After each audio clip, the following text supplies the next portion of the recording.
சென்னையை அடுத்த பூந்தமல்லி அருகே மின்சார வயர்கள் பதிக்க தோண்டப்பட்ட பள்ளத்தில் கார் கவிழ்ந்து விபத்திற்குள்ளானது.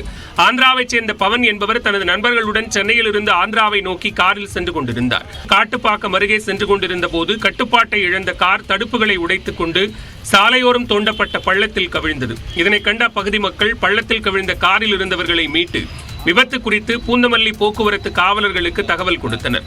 சம்பவ இடத்திற்கு விரைந்து சென்ற காவலர்கள் பள்ளத்தில் கவிழ்ந்த காரை கிரேன் உதவியுடன் மீட்டனர். இதனால் அப்பகுதியில் சிறிது நேரம் கடும் போக்குவரத்து நெரிசல் ஏற்பட்டது.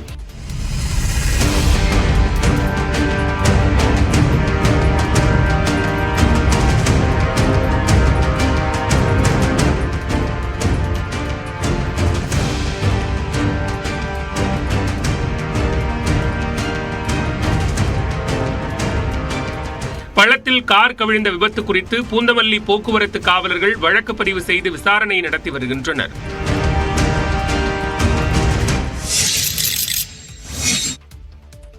திருப்பூரில் உரிய ஆவணங்களின்றி தங்கியிருந்த வங்கதேச இளைஞர்கள் மேலும் 3 பேர் கைது செய்யப்பட்டனர். உரிய ஆவணங்கள் இன்றி திருப்பூரில் தங்கியிருந்த வங்கதேசத்தைச் சேர்ந்த 9 பேர் சில நாட்களுக்கு முன்னர் கைது செய்யப்பட்டிருந்தனர். அதனைத் தொடர்ந்து திருப்பூர் மாநகரம் முழுவதும் காவல்துறையினர் தீவிர தேடுதல் வேட்டையில் இறங்கியுள்ளனர். இந்நிலையில் திருப்பூர் மத்திய பேருந்து நிலையத்தில் பேருந்திற்காக காத்திருந்த 3 இளைஞர்களை பிடித்து விசாரித்தனர். அதில் அவர்கள் 3 பேரும் வங்கதேசத்தைச் சேர்ந்தவர்கள் எனவும் சில தினங்களுக்கு முன்பு கைதான சில வங்கதேச இளைஞர்களின் நண்பர்கள் எனவும் தெரியவந்தது.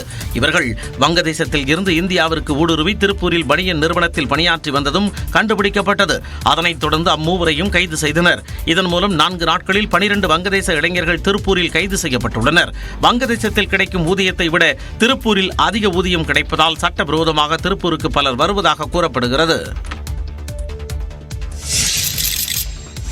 திருச்சியில் விசாரணை கைதி மரணத்தில் சந்தேகம் உள்ளதாக அவரது உறவினர்கள் குற்றம் சாட்டியுள்ளனர். திருச்சி காந்தி நகரைச் சேர்ந்த திராவிடமணி என்பவர் சட்டவிரோதமாக மது விற்பனையில் ஈடுபட்டதாக கைது செய்யப்பட்டார்.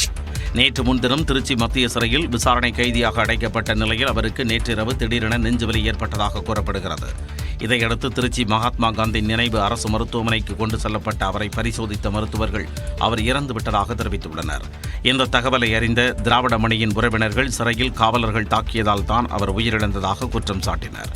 மேலும் அவர் இறப்பிற்கு நீதி கிடைக்காமல் உடலை வாங்க மாட்டோம் என்று உறவினர்கள் கூறியதால் அவர்களுடன் அதிகாரிகள் பேச்சுவார்த்தை நடத்தினர். அதனைத் தொடர்ந்து திருச்சி குற்றவியல் நீதிமன்ற நீதிபதியிடமும் உறவினர்கள் புகார் தெரிவித்தனர். உயிரிழந்த திராவிடமணியின் குடும்பத்தினருக்கு தமிழக அரசு நிவாரணம் வழங்க வேண்டும் என்றும் அவரது உறவினர்கள் கோரிக்கை விடுத்தனர்.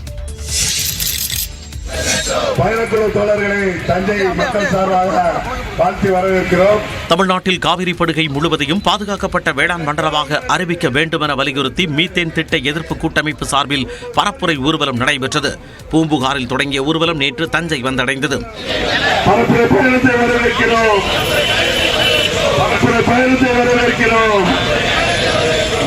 அப்போது செய்தியாளர்களிடம் பேசிய மீத்தேன் எதிர்ப்பு கூட்டமைப்பு ஒருங்கிணைப்பாளர் ஜெயராமன், காவிரி படுகையில் 27 ஆண்டுகளுக்கு மேல் செயல்படும் ஹைட்ரோ கார்பன் கிணறுகளை மூட வேண்டும் எனவும் தமிழ்நாடு அரசை வலியுறுத்தினார்.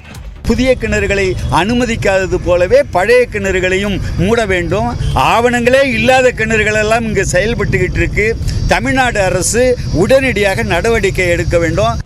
மேலும் தற்போது 4 மாவட்டங்கள் மட்டுமே பாதுகாக்கப்பட்ட வேளாண் மண்டலம் என இருப்பதை ஏற்க முடியாது எனவும் ராமநாதபுரம் மாவட்டம் வரை ஹைட்ரோ கார்பன் தடை மண்டலமாக அறிவிக்க சட்ட திருத்தம் மேற்கொள்ள வேண்டும் எனவும் வலியுறுத்தினார்.